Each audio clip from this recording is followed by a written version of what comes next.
ہم وہی کہیں گے جو ہمارا دین ہم کو بتاتا ہے، عمل کرو تو تمہارا بھلا ہے۔ الحمدللہ رب العالمین والصلاة والسلام علی سید الانبیاء والمرسلین، اما بعد فاعوذ باللہ من الشیطان الرجیم، بسم اللہ الرحمن الرحیم۔ ان اللہ وملائکتہ یصلون علی النبی یا ایہا الذین آمنوا صلوا علیہ وسلموا تسلیما۔ اللہم صلی علی سیدنا و شفیعنا و حبیبنا و مولانا محمد وبارک وسلم صلاۃ و سلام علیک یا رسول اللہ صلی اللہ تعالی علیہ وسلم۔ امام بخاری رحمۃ اللہ تعالی علیہ نے یہ باب قائم کیا کتاب الدعوات میں، باب الصلاۃ علی النبی صلی اللہ تعالی علیہ وسلم، نبی اکرم صلی اللہ تعالی علیہ وسلم پر درود پڑھنا۔ اس میں جو حدیث آپ نے روایت کی، یہ حدیث پاک حضرت کعب رضی اللہ تعالیٰ عنہ سے روایت ہے۔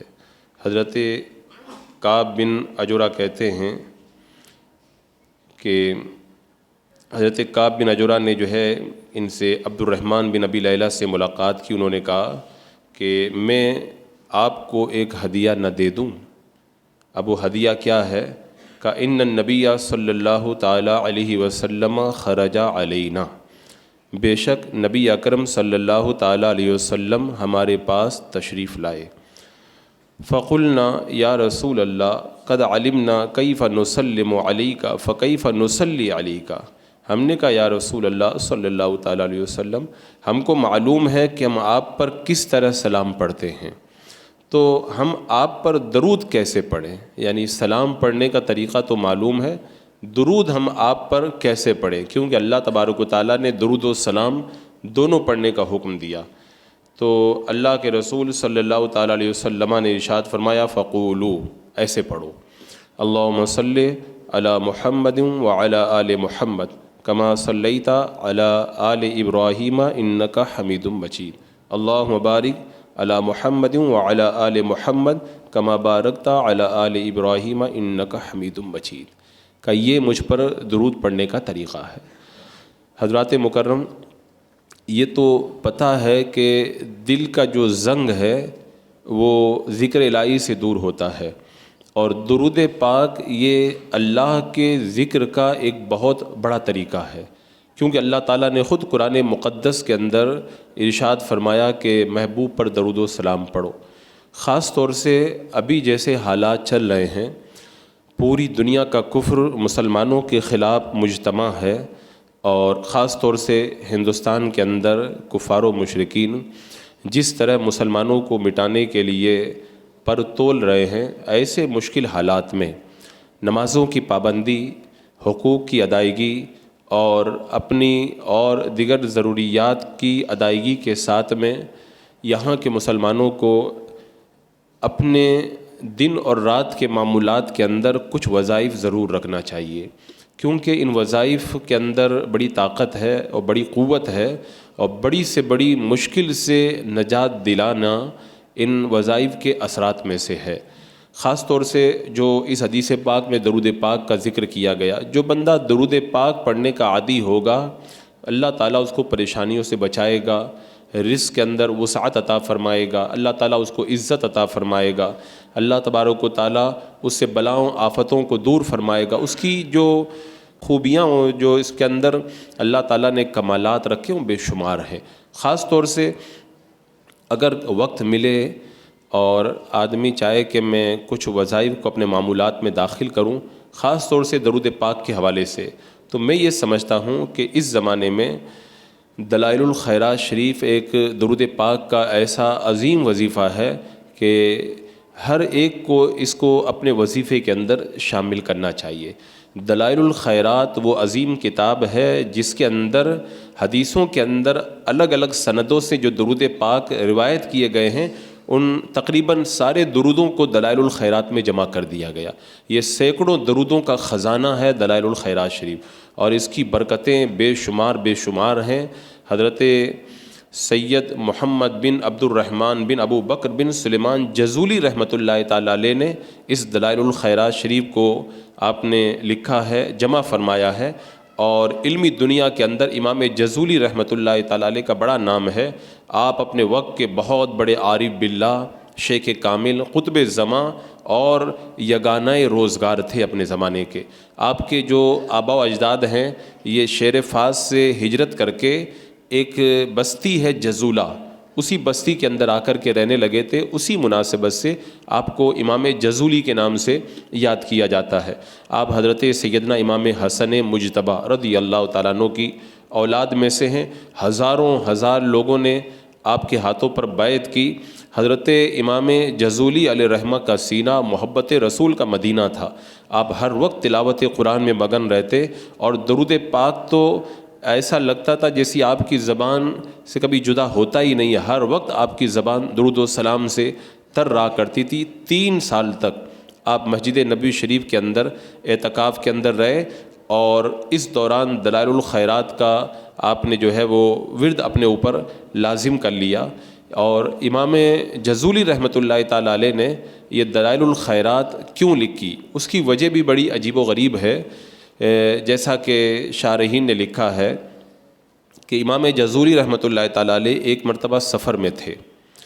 ظہر کی نماز کا وقت ختم ہو رہا تھا، پانی تھا نہیں، تلاش کی، بہت تلاش کے بعد میں ایک کنواں نظر آیا، مگر جب پہنچے تو دیکھا کہ وہاں پر رسی اور ڈھول موجود نہیں ہے۔ حضرت امام جزولی رحمۃ اللہ تعالیٰ علیہ بڑی پریشانی کی حالت میں ادھر ادھر چکر لگا رہے تھے کہ کسی طرح پانی مل جائے تو میں کنویں سے پانی نکالوں، اور پانی نکال کر کے وضو بنا کر ظہر کی نماز ادا کروں، کیونکہ جب نماز کا وقت ہو جائے اور پابند صلاۃ کو اگر اس وقت تاخیر ہوتی ہے تو اس کی کیفیت الگ ہوا کرتی ہے، اور وہ بھی امام جزولی جیسا شیخ طریقت، تو آپ پر ایک عجیب کیفیت طاری تھی، اور بڑی جو ہے وہ بے چینی کے عالم کے اندر ڈھول اور رسی کو تلاش کر رہے تھے۔ تبھی آپ نے اسی پریشانی کی حالت کے اندر ایک بچی پر آپ کی نظر پڑی۔ اس بچی نے آپ کو دیکھ لیا تو پوچھا کہ کیا معاملہ ہے، آپ اتنے پریشان کیوں ہیں؟ تو آپ نے بتایا کہ ظہر کی نماز مجھے ادا کرنی ہے، کنویں کے اندر پانی ہے لیکن ڈھول اور رسی نہیں ہے، میں پریشان ہوں کہ کیسے پانی نکالوں۔ تو شیخ کے بتلانے پر وہ جو بچی تھی نا، وہ بچی آگے بڑھی، اس نے اپنا تھوک، اپنا لعاب جو تھا وہ کنویں کے اندر ڈال دیا۔ جو ہی اس کا جو ہے وہ لعاب تھوک کنویں کے اندر پڑا تو تھوکتے ہی وہ کنویں سے پانی کنارے پر آ گیا، اور امام جزولی رحمۃ اللہ تعالیٰ علیہ نے دیکھا تو وہ حیران و پریشان ہو کر کے رہ گئے۔ چھوٹی سی بچی یہ کتنی باکمال ہے کہ یہ اگر کنویں کے اندر تھوک دے تو جو پانی کنویں کی تہ میں ہے وہ بالکل کنارے پر آ جائے۔ تو آپ نے اس ہوشیار بچی سے کہا کہ آخر بات کیا ہے کہ تو نے پانی کے اندر تھوکا تو پانی کنارے پر آ گیا، یہ معاملہ تو بڑا عجیب و غریب ہے۔ تو اس بچی نے جو وجہ بتائی وہ اہل عشق کے لیے واقعی وجد والی وجہ تھی۔ اس بچی نے بتایا کہ میں ہمیشہ جو ہے وہ فلاں درود پاک کثرت سے پڑھتی ہوں، اور اس درود پاک کا کثرت سے ورد کرتی ہوں، اس درود ہی کی برکت ہے کہ جب میں نے کنویں کے اندر تھوکا تو کنویں کا پانی جو تہ کے اندر تھا وہ کنارے پر درود پاک کی برکت سے آ گیا۔ امام جزولی رحمۃ اللہ تعالیٰ علیہ نے جب سنا تو کہا کہ وہ درود پاک کون سا ہے؟ تو اس بچی نے وہ درود پاک امام جزولی رحمۃ اللہ تعالیٰ علیہ کو بتایا کہ اللہم صلی علی سیدنا محمد وعلی آل سیدنا محمد صلاۃ دائمۃ مقبولۃ تؤدی بہا عنا حقہ العظیم۔ یہ وہ درود پاک ہے جو میں کثرت سے پڑھتی ہوں، اور اسی کی برکت ہے جس کا ابھی آپ نے نظارہ کیا۔ تو امام جزولی رحمۃ اللہ تعالیٰ علیہ نے وہ درود پاک اس سے سیکھا، اس سے اجازت لی، اور پھر اس درود پاک کو امام جزولی رحمۃ اللہ تعالیٰ علیہ نے جب دلائل الخیرات لکھی تو دلائل الخیرات کے اندر اس درود پاک کو آپ نے جو ہے وہ تحریر فرمایا. اسی دن سے آپ نے یہ ارادہ بنا لیا کہ اب میں درود پاک پر مشتمل کوئی ایک ایسی کتاب لکھوں گا جس کے اندر جو ہے وہ مختلف درودوں کو میں جمع کر دوں گا. اتنی برکت درود پاک کی کہ ایک چھوٹی سی بچی اگر درود پاک پڑھے تو کنویں کا پانی اگر تہہ میں ہو تو وہ کنارے آ جائے. تو اگر میں سارے عمدہ صیغوں کے ساتھ درودوں کو جمع کر دوں تو اس کی برکت کتنی زیادہ ہوگی. امام جزولی نے اسی وقت ارادہ بنایا اور پھر دلائل الخیرات شریف کو آپ نے تصنیف کیا اور اس کو جمع فرمایا.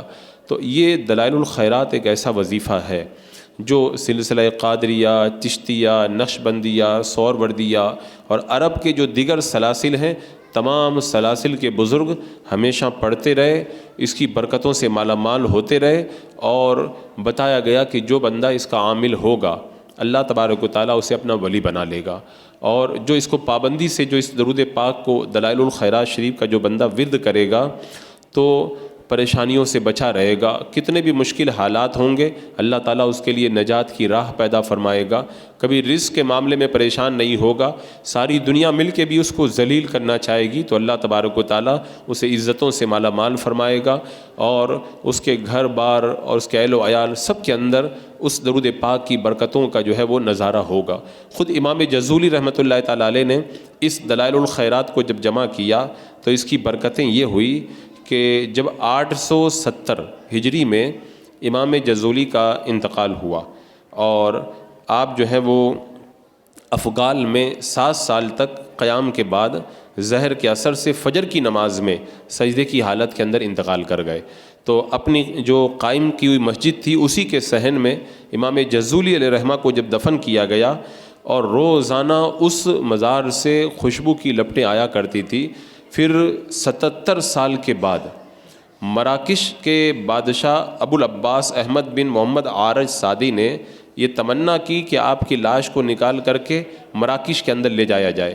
تو اس موقع پر ایک بڑا پروگرام رکھا گیا اور آپ کی لاش کو جو ہے وہ قبر سے جو ہے جب نکالا گیا تو جیسے دفن کیا گیا ہوئی ہے. اور علماء نے بتایا بھی ہے کہ جو بندہ درود پاک پابندی سے پڑھتا ہے قبر کی مٹی اس کے جسم کو نہیں کھا سکتی ہے. اور آپ کے وصال کے وقت میں سر میں اور داڑھی کا جو خط بنایا گیا تھا ایسا لگتا تھا کہ بس ابھی خط بنایا ہے کسی نے، ایسے چہرہ چمک رہا تھا. ایک آدمی نے کیا کیا، امام جزولی کے چہرے پر انگلی رکھ دی اور دبایا. جب دبا کر کے انگلی کو ہٹایا تو جیسے زندہ آدمی کے بدن میں خون دبانے سے ہٹ جاتا ہے اور جب انگلی ہٹاؤ تو خون واپس آ جاتا ہے، ایسے ہی جب اس نے انگلی ہٹائی تو دیکھا کہ خون دوبارہ جو ہے وہ وہاں پر جمع ہو گیا اور خون بھر آیا جیسے زندہ انسان کے اندر ہوا کرتا ہے. اس کے بعد میں مراکش کے مشہور قبرستان ریاض العروس میں امام جزولی کو دفن کیا گیا اور آپ کے مزار پر انوار سے آج بھی لوگ جو ہے وہ خوشبوؤں کو محسوس کرتے ہیں. مطالع المسرات کے مصنف فرماتے ہیں کہ امام جزولی کی قبر سے آج بھی کستوری کی خوشبو آتی ہے اور جو زائرین ہیں وہاں پہ جاتے ہیں امام جزولی کے مزار پہ بیٹھ کر کے دلائل الخیرات شریف کا ورد کرتے ہیں. تو اس دور کے اندر جب ہر طرح سے کفر اسلام کو مٹانے کے لیے پوری طرح سے آئے دن کوشش کر رہا ہے، مسلمانوں پر دن بدن حملے بڑھ رہے ہیں اور پریشانیوں کا معاملہ ہے، ایسے حالات میں درود پاک کثرت سے پڑھیں. لیکن میں یہ سمجھتا ہوں کہ دلائل الخیرات کو ہر مسلمان کو چاہیے کہ اپنے وظیفے کے اندر شامل کرے. اب سوال یہ ہے کہ اگر کوئی دلائل الخیرات شریف پڑھنا چاہے تو کیسے پڑھے؟ تو اس کا پڑھنے کا طریقہ اور اس کی ترتیب کے حوالے سے چونکہ نسخے بڑے مختلف ہیں. اب آج کل کی طرح تو نہیں ہے کہ مصنف نے کتاب لکھی، چھپ گئی، سب لوگ لے کر کے چلے گئے. اس زمانے میں ایسا نہیں ہوتا تھا. کوئی کتاب لکھی جاتی تھی، کوئی بھی آیا وہ نقل کر کے لے کے چلا گیا، دوسرا آیا اس کو نقل کر کے دے دیا. تو ظاہر سی بات ہے بار بار جب کتابیں لکھی جاتی تھی تو اس کے اندر کچھ نہ کچھ فرق آ جاتا تھا. تو اسی لیے دلائل الخیرات کے جو مختلف نسخے پائے جاتے ہیں ان میں کچھ اختلاف پایا جاتا ہے. لیکن میری نظر سے جو دلائل الخیرات کے نسخے گزرے ان میں حزب کے اعتبار سے 2 طرح کے نسخے ہیں.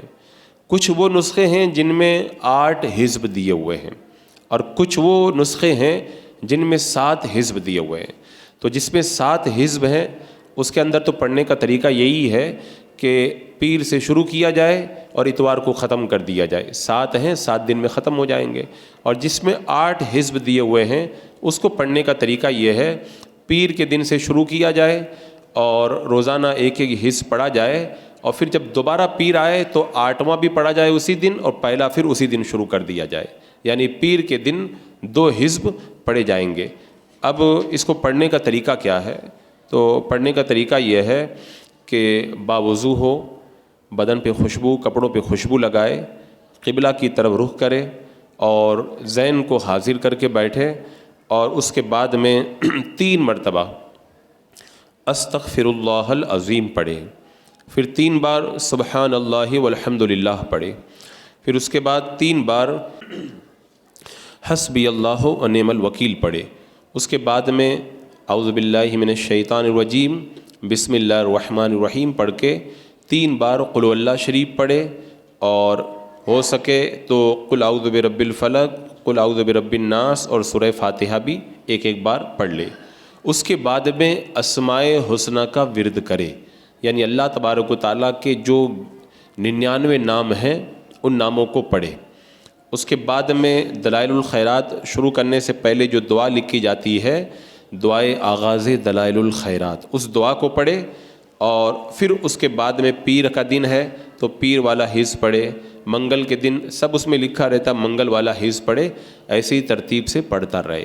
اور طریقہ میں نے وہی بتایا، اگر 8 حزب ہیں تو پیر کے دن 2 حزب پڑھے جائیں گے، اور اگر 7 حزب ہیں تو روزانہ ایک حزب جو ہے وہ تلاوت کیا جائے گا. اور دلائل الخیرات شریف کے شروع میں اللہ کے رسول صلی اللہ علیہ وسلم کے نام بھی دیے رہتے ہیں. ہو سکے تو روزانہ یہ نام بھی روزانہ پڑھ لیں، لیکن اگر زیادہ ٹائم لگ جا رہا ہے، وقت نہ ملے، تو ہفتے میں 10 دن میں یا مہینے میں 1 بار اللہ کے رسول علیہ السلام کے ناموں کا بھی ورد کر لے. جب کوئی پابندی سے دلائل الخیرات شریف پڑھنا شروع کر دے گا تو میرے خیال سے زیادہ 15 منٹ لگے گا. تو اگر وہ آدمی روزانہ 15 منٹ اور 20-25 منٹ اگر روزانہ لگ رہا ہے تو 20-25 منٹ اگر اس وظیفے کو ادا کرے اور پابندی بنا لے تو اس کی برکتیں اتنی زیادہ ہیں کہ وہ 20-25 منٹ اس کے لیے دے دینا کچھ بھی نہیں ہے. اور بندہ اگر اس کو ہمیشہ پابندی سے پڑھتا رہے، چند سالوں تک پڑھ لے، تو امید ہے کہ اس کا دل روشن ہو جائے گا. اللہ تبارک و تعالیٰ اس بندے کو اپنی بارگاہ کا خاص قرب عطا فرمائے گا. اور بزرگوں نے تجربہ کر کے بتایا کہ جو اس کو زیادہ پابندی سے پڑھتا رہتا ہے تو ایک دن وہ آتا ہے اللہ تعالیٰ اس کو مقام ولایت عطا فرماتا ہے اور اپنے اولیاء کرام کے اندر شامل فرما لیتا ہے. اور پھر تو درود پاک کی برکتیں تو ہیں ہی اتنی زیادہ، اور درود پاک کی برکتوں کے حوالے سے تو اتنی واضح نشانیاں موجود ہیں. خود آقا کریم صلی اللہ تعالیٰ علیہ وسلم نے ارشاد فرمایا، حضرت ابو طلحہ کا بیان ہے، ایک بار اللہ کے رسول علیہ السلام ہمارے پاس تشریف لائے. آپ کے چہرہ اقدس پر خوشی کے آثار تھے. ہم نے پوچھا یا رسول اللہ آخر بات کیا ہے؟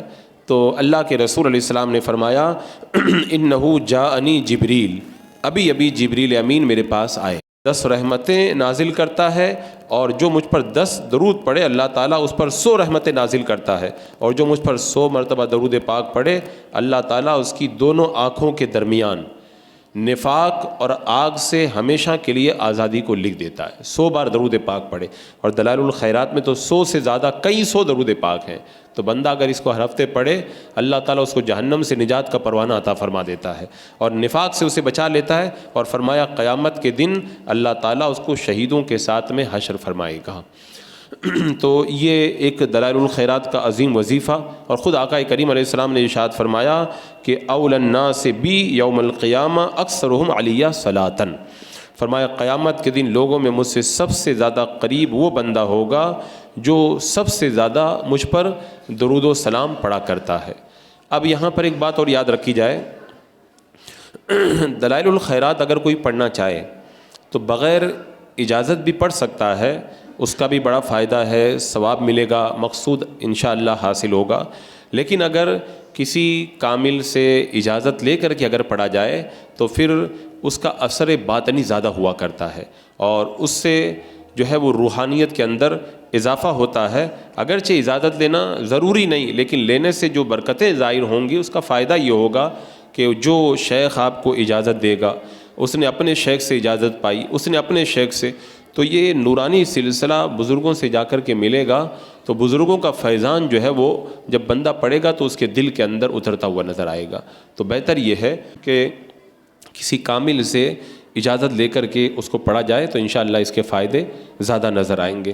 تو ایک تو دلائل الخیرات شریف کا وظیفہ، چونکہ رمضان کے مہینے میں لوگوں کو نیکیاں کرنے کا بڑا شوق پیدا ہوتا ہے، تو ابھی اچھا موقع بھی شروع کر دیں گے تو انشاءاللہ پھر وہ عادت بن جائے گی، تو رمضان کے بعد بھی نہیں چھوٹے گا. اور کوئی مشکل کام نہیں ہے، اللہ کے رسول علیہ السلام پہ درود پڑھنا کون سا مشکل کام ہے. تو میں امید کرتا ہوں کہ آپ حضرات اس وظیفے کو اپنی جو ہے وہ زندگیوں کے اندر شامل کریں. ایک تو یہ ہوا. دوسرا ایک اہم بڑا وظیفہ آج کے حالات میں خاص طور سے اس کو بھی اپنے وظیفے کے اندر شامل کرنا چاہیے، جس کو اعلیٰ حضرت امام اہل سنت رضی اللہ تعالیٰ عنہ نے احادیث مصطفیٰ جان رحمت صلی اللہ تعالیٰ علیہ وسلم سے اخذ کر کے جمع فرمایا. اس کا نام ہے الوظیفۃ الکریمہ. حجت الاسلام علامہ حامد رضا خان رضی اللہ تعالیٰ عنہ فرماتے ہیں یہ ایک پوشیدہ خزانہ ہے جو بارگاہ مصطفیٰ جان رحمت صلی اللہ علیہ وسلم سے اعلیٰ حضرت کو ملا، اور اعلیٰ حضرت رضی اللہ تعالیٰ عنہ نے سلسلے قادریہ اور رضویہ کے اور جتنے بھی سلاسل کے جو وظائف پڑھنے والے ہیں ان کے لیے اس وظیفے کو عام کر دیا. فرمایا جو اس کو پڑھے گا دنیا اور آخرت کے اندر وہ سرخرو ہو جائے گا، اللہ تعالیٰ دنیا اور آخرت کی دولتیں اس کے لیے جمع فرما دے گا. یہ وظیفہ کوئی بہت لمبا چوڑا وظیفہ نہیں ہے. جو آپ لوگوں نے دیکھا ہوگا جب ہم لوگ حدیثوں کی کتابوں میں پڑھتے ہیں کہ یہ دعا پڑھنا چاہیے، فجر میں یہ پڑھنا چاہیے، ظہر میں، تو ہمارے دل میں ایک تمنا پیدا ہوتی ہے یہ بھی پڑھ لوں، یہ بھی پڑھ لوں، یہ بھی پڑھ لوں، کیونکہ دعاؤں کے جو فائدے ہیں، امام بخاری نے جو یہ کتاب الدعوات میں دعائیں لکھی ہیں، اگر ان کے فائدے میں بتاؤں، وہ حدیثیں پڑھ کے سناؤں تو آپ کی تمنا ہوگی کہ سب پڑھ ڈالوں میں. لیکن اب مسئلہ یہ ہے بندہ اتنا سارا تو پڑھ نہیں سکتا، تو کوئی ایسی بات ہونی چاہیے کہ خلاصہ کوئی ہم کو نکال کر کے دے دے، اس خلاصے کو ہم پڑھ لیں تو ساری فضیلتیں اللہ تعالیٰ ہمیں عطا فرما دے. تو یہ اعلیٰ حضرت رضی اللہ تعالیٰ عنہ کا بڑا احسان ہے کہ آپ نے احادیث کی کتابوں میں جو دعائیں الگ الگ وقتوں میں پڑھنے کے لیے آئی ہیں ان ساری دعاؤں کو خلاصے کے طور پہ نکالا، اور میرے خیال سے 22 تقریباً وہ وظائف ہیں جو اعلیٰ حضرت نے الوظیفۃ الکریمہ کے اندر جمع فرمائے ہیں مسلسل پڑھنے کے لیے. اور اگر کوئی ان کو پڑھے تو ایک اندازے کے مطابق 10 سے 12 منٹ 15 منٹ سے زیادہ نہیں لگے گا. صبح میں بھی پڑھنا ہے اور شام میں، دونوں وقت پڑھنا ہے. تو الوظیفۃ الکریمہ کے نام سے نیٹ پر بھی کتابیں موجود ہیں اور مارکیٹ میں بھی موجود ہیں. آپ حضرات ان کو خرید لیں اور پابندی کے ساتھ میں الوظیفۃ الکریمہ کو پڑھیں. اب چونکہ وقت نہیں تو میں وہ ساری دعاؤں کے الگ الگ فائدے بتاتا کہ کس کس دعا کا کیا کیا فائدہ ہے. اعلیٰ حضرت نے وہ دعائیں بھی لکھی اور جب آپ پڑھیں گے تو اس کا فائدہ بھی وہاں پہ لکھا ہے. اس کو اگر کوئی پابندی سے پڑھنے لگ جائے تھوڑے ہی مہینوں کے بعد میں اس کے دل کے اندر تبدیلی آنا شروع ہوگا. دل تو بدلے گا ہی لیکن دنیاوی فائدہ اتنا زیادہ ہوگا، دشمن سارے جو ہے وہ ناکام ہو جائیں گے، کوئی بھی موذی جانور بھی تکلیف نہیں پہنچا پائے گا، کوئی حاسد اگر تکلیف پہنچانا چاہے گا تو کچھ نہیں کر پائے گا، اور رزق میں تنگی اللہ تعالیٰ وسعت عطا فرما دے گا، پریشانیاں ہیں تو اللہ تعالیٰ ان تمام کو دور فرما دے گا. ایک ایک فضیلت کو ایک ایک دعا کے ساتھ میں اعلیٰ حضرت سرکار نے لکھ کر کے اس میں اشارہ کر دیا. تو ماہ رمضان نیکیوں کا موسم ہے، آپ حضرات بڑا اچھا موقع ہے، اگر وقت باندھ لیں صبح و شام. صبح کا مطلب اگر چاہیں تو فجر میں پڑھ لیں اور شام کا مطلب عصر کے وقت میں. تو ان دونوں الوظیفۃ الکریمہ اور دلائل الخیرات شریف کو اپنے وظیفے کے اندر شامل کریں اور روزانہ یہ آدھا گھنٹہ پونا گھنٹہ آپ دیں گے، اس کی برکتیں انشاءاللہ اتنی زیادہ آپ کو نظر آئیں گی کہ آپ خود حیرت میں ڈوب جائیں گے، سکون اور اطمینان نصیب ہوگا اور اللہ تبارک و تعالیٰ دل کو جو ہے وہ بے نیاز کر دے گا لوگوں سے. تو یہ دو برکت والے وظیفے ماہ رمضان مبارک کے اندر انشاءاللہ ہم لوگ شروع کریں. نیٹ پر دلائل الخیرات بھی موجود ہے PDF کی شکل میں اور الوظیفۃ الکریمہ بھی موجود ہے، چاہیں تو آپ PDF کی شکل میں لے لیں موبائل میں، اس سے پڑھیں، اور اگر مارکیٹ سے کتاب خرید لیں تو اور بہتر ہے. اور انشاءاللہ کوشش کی جائے گی کہ الوظیفۃ الکریمہ کو چھوٹی سائز کے اندر چھپوا دیا جائے تاکہ لوگ اس وظیفے کو اپنی جو ہے وہ وظائف کے اندر اپنے وظائف میں شامل کریں. اللہ تبارک و تعالیٰ توفیق خیر عطا فرمائے. بسم اللہ الرحمن الرحیم اللہم صلی علی سیدنا و مولانا محمد وبارک وسلم صلاۃ و سلام علیک یا رسول اللہ یا اللہ یا رحمان یا رحیم العالمین۔ اپنے محبوبین کے صدقے میں مولا اعمال صالحہ کی توفیق عطا فرما۔ اے اللہ ہمیں کثرت سے عبادت اور مولا کثرت سے تسبیح و تحلیل، درود و سلام، توبہ استغفار کرنے کی توفیق عطا فرما، اعمال صالحہ کی توفیق عطا فرما، ایمان پہ زندگی، ایمانی پر خاتمہ نصیب فرما۔